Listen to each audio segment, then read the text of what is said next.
नमस्कार मित्रांनो, स्वागत आहे तुमचं आताच्या ब्रेकिंग न्यूजमध्ये। मित्रांनो, मध्य पूर्वेतील इराण आणि इस्रायल यांच्या वाढत्या तणावामुळे जागतिक बाजारामध्ये खळबळ उडाली असून त्याचा परिणाम आपल्याला भारतीय शेअर बाजारावरही दिसून येतोय। इराणने इस्रायलवरती 180हून अधिक क्षेपणास्त्र डागल्यानंतर कच्च्या तेलाच्या किमती वाढलेल्या आहेत। याचबरोबर जागतिक पुरवठा साखळीतील युद्धाच्या परिणामाबद्दल गुंतवणूकदारांमध्ये चिंता वाढली आहे। भारतीय शेअर बाजारामध्ये काल घसरण झाली आणि आजही तीच घसरण आपल्याला पुन्हा पाहायला मिळाली। या महायुद्धाचा सर्वाधिक परिणाम भारतातील 14 मोठ्या कंपन्यांवर झालाय, ज्यामध्ये अदानी समूहापासून टाटा समूहापर्यंतच्या कंपन्यांचा समावेश आहे। तर कोणत्या आहेत त्या 14 कंपन्या हे आपण या व्हिडिओतून जाणून घेऊयात। तर इस्रायलमध्ये उपस्थित असलेल्या भारतीय कंपन्यांमध्ये 14 पेक्षा जास्त लिस्टेड कंपन्यांचा समावेश आहे, ज्यापैकी अनेकांवरती संकटाचा मर्यादित परिणाम हा होऊ शकतो। यातील काही प्रमुख कंपन्यांच्या शेअर्समध्ये जोरदार घसरण आपल्याला पाहायला मिळाली। इस्रायलच्या हैफा बंदराची मालकी असलेल्या अदानी पोर्ट्सचे शेअर अगदी 2.5% घसरलेले आहेत। त्याचवेळी इस्रायलच्या तारो फार्मास्युटिकल या बहुसंख्य हिस्सेदारी असलेल्या सन फार्मास्युटिकलचे शेअर मात्र स्थिर राहिले। याशिवाय गुंतवणूकदार डॉक्टर रेड्डीज आणि ल्युपिन या प्रमुख जेनेरिक औषध कंपन्यांवरही लक्ष ठेवून होते।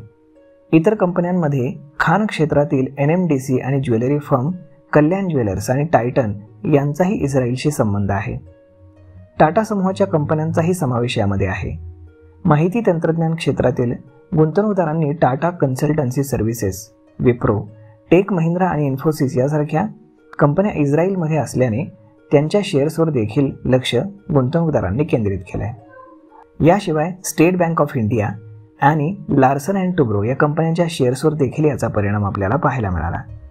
इराण आणि इस्रायल यांच्यातील वाढत्या तणावामुळे तेल पुरवठा साखळ्यांमध्ये व्यत्यय येण्याची चिंता वाढली आहे, ज्यामुळे जागतिक वित्तीय बाजारांमध्ये अस्थिरता वाढू लागली आहे। इस्रायलने इराणच्या तेल या पायाभूत सुविधांना लक्ष्य केल्यास कच्च्या तेलाच्या किमती आणखी वाढू शकतात असं तज्ज्ञांचं म्हणणं आहे।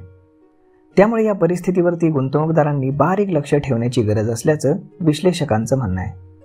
कच्च्या तेलाचा वापर पेंट आणि टायर बनवण्याच्या कामी येतो आणि त्यामुळे या कंपन्यांच्या शेअर्सवर देखील युद्धाचा परिणाम आपल्याला पाहायला मिळाला आहे। त्यामुळे एशियन पेंट्स, बर्जर पेंट्स यांचे देखील शेअर्स मोठ्या प्रमाणामध्ये आपल्याला घसरलेले पाहायला मिळतात। तर मग मित्रांनो, अशा पद्धतीनं तज्ज्ञांचं म्हणणं आहे की आता हे शेअर्स तुम्हाला कमी किमतीवरती मिळत आहेत, तर चांगल्या कंपन्यांचे शेअर्स तुम्ही घ्यायला अजिबात हरकत नाही। जर मित्रांनो तुम्ही शेअर बाजारामध्ये नवीन असाल आणि अजूनही तुम्ही गुंतवणूक सुरू करण्याचा विचार करत असाल तर डिस्क्रिप्शनमध्ये तुम्हाला एक लिंक मिळेल, त्यावरती क्लिक करून तुम्ही तुमचं free of cost demat account open करू शकता अपस्टॉक सारख्या नावाजलेल्या कंपनीसोबत आणि आजच आपल्या गुंतवणुकीचा शुभारंभ करू शकता। तर मग मित्रांनो, भेटूयात पुढच्या एका नवीन व्हिडिओमध्ये। तोपर्यंत तुम्हाला हा व्हिडिओ ही माहिती कशी वाटली हे तुम्ही आम्हाला कमेंट करून नक्कीच सांगा आणि जर आवडली असेल तर आपल्या जवळच्या मित्रमंडळींसोबत देखील हा व्हिडिओ तुम्ही शेअर करायला विसरू नका। धन्यवाद।